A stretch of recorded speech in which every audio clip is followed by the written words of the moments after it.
What's up? Yo guys, what's up? It's Dave from Open Source Gangster. So do you want to be able to run Windows XP on an Android phone? Well, it's possible. And no, I'm not BSing you in any type of way, nor am I playing some type of VNC trick on you. So as you see, running Windows XP on an Android phone is very real and possible. Now that said, it is very slow, and to the point of so slow that you can't even run Minesweeper at decent FPS. So why do this? Just to impress your iPhone friends, and that's why. So that's it, a few prerequisites in which you'll need for this project is first a decent Android phone. Honestly, if your phone is crap, then it's not going to work. Even though most of the slowness from this comes from the app itself and not your phone, if your phone lacks the available RAM needed to run, then it's just going to be epically slow, and you don't want epically slow.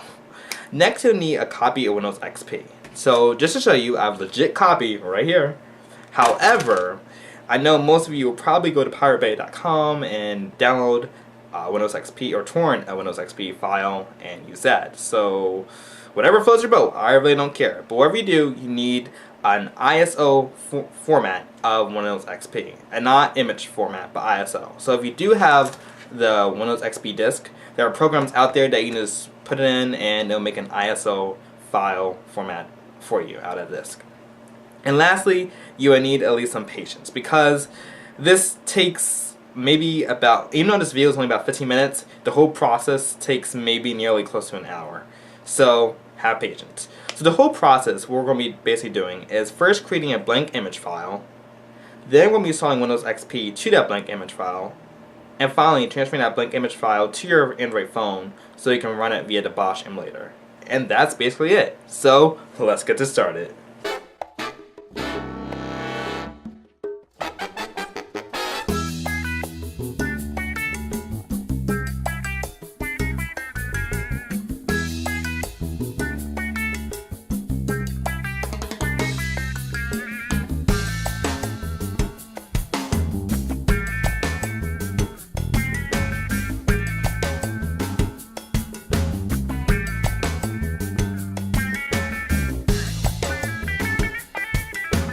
Okay, what we want to do is go to Start, All Programs, and open up Bosch. Then open up Disk Image Creation Tool. Once inside, you want to create a hard disk image. So type in HD. Then type in flat. Now for size, type in 1500. However, you can adjust this to whatever you want, but Windows XP generally does not need more than 1.5 gigabytes of size. And then type in c.img and hit enter.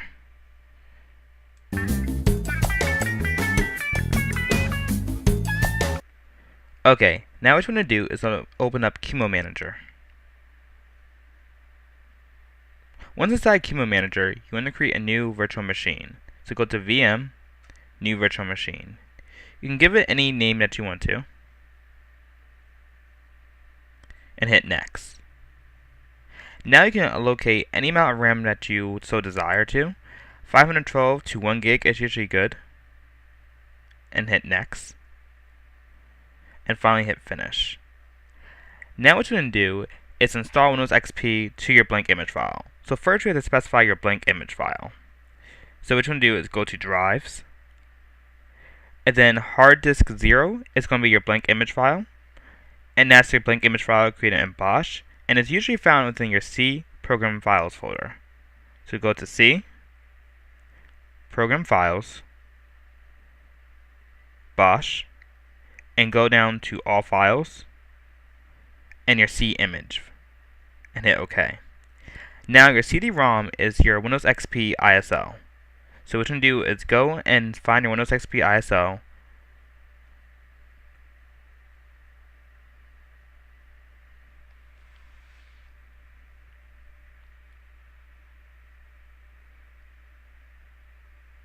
and there's my Windows XP ISO. So I'm going to double click it and hit OK.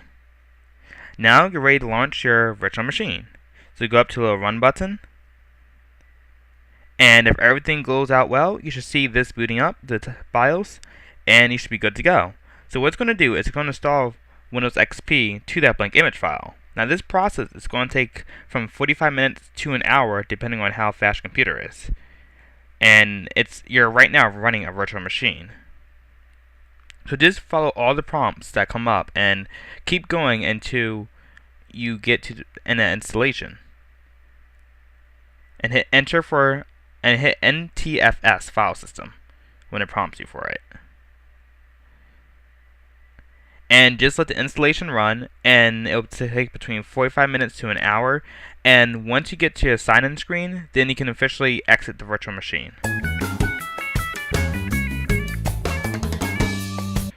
Okay, now my installation of Windows XP has completed.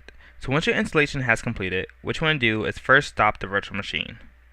So go to the stop button. Yes, end current session. Okay, now what you can do is go and find that image file, which is no longer blank, not that you have installed Windows XP to it. So go to your Bosch folder. It'll be your C image file, usually located in Program folder / Bosch. What you want to do is copy.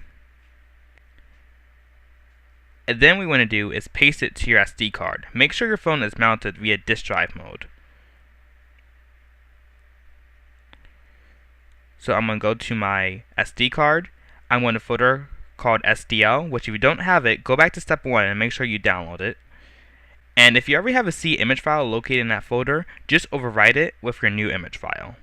So what you're going to do is go to paste and paste your image file.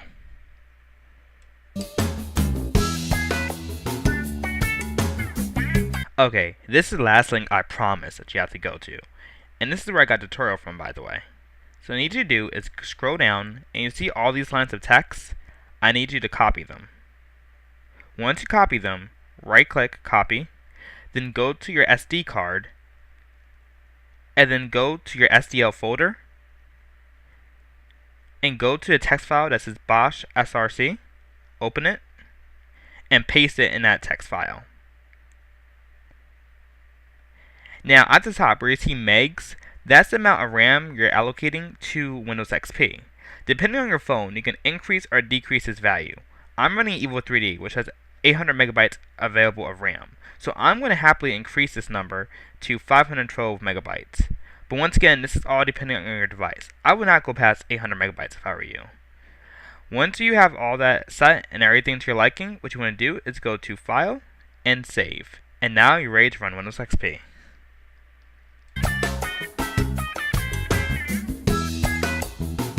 Okay, the moment we've all been waiting for. So on your phone, go and open up Bosch. Here we go. It's going to be the one with the little penguin on it. And if everything goes well, which it pretty much should, you will see his BIOS screen. And look, it's going to start booting Windows XP. Now, remember, this is not going to be nearly as fast as your computer, so you're going to need a lot of patience. So you may be on a black screen for a little bit, so just give it a few minutes. Okay, here we are. As you see, Windows XP is right now booting. Nice and slowly. Now, for me, it takes a total of probably 10 minutes until this is actually loaded onto the screen. Like, look how slow you can see that progress bar is moving. So this tells you that this is not definitely going to be the fastest thing you're ever going to use. Just something to impress people with, basically. Okay, so 5 minutes later, I'm finally at the Windows is starting up. So maybe in another 5 minutes, I'll actually be at the startup screen, or be at the desktop. Welcome. Oh my gosh, I think we're actually progressing. JK, it's going to be another 5 minutes. Okay, so it's been about maybe 10 minutes, and I'm finally just at the desktop. Now, like I said, honestly, this is just so gosh darn slow that you really can't do anything with this because it's so slow. But here, let me just show you. So I have the mouse moving here. So the mouse does move pretty fast. Yeah, recycling bin up there. And basically Windows XP layout. Now, One thing, if you want a quick way to drain your battery, this is probably the quickest way ever you can drain your battery. Internet, there is no, well actually I never even tried accessing the internet, but I'm pretty sure there is no internet available on this, and there is no sound. So let's see, can we open up the start menu? Normally I try opening up the start menu and it takes forever. So let's see, start. Tap there.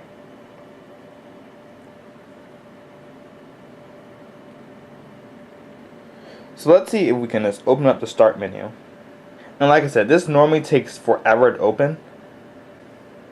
Okay, and you see I got your computer might be at risk.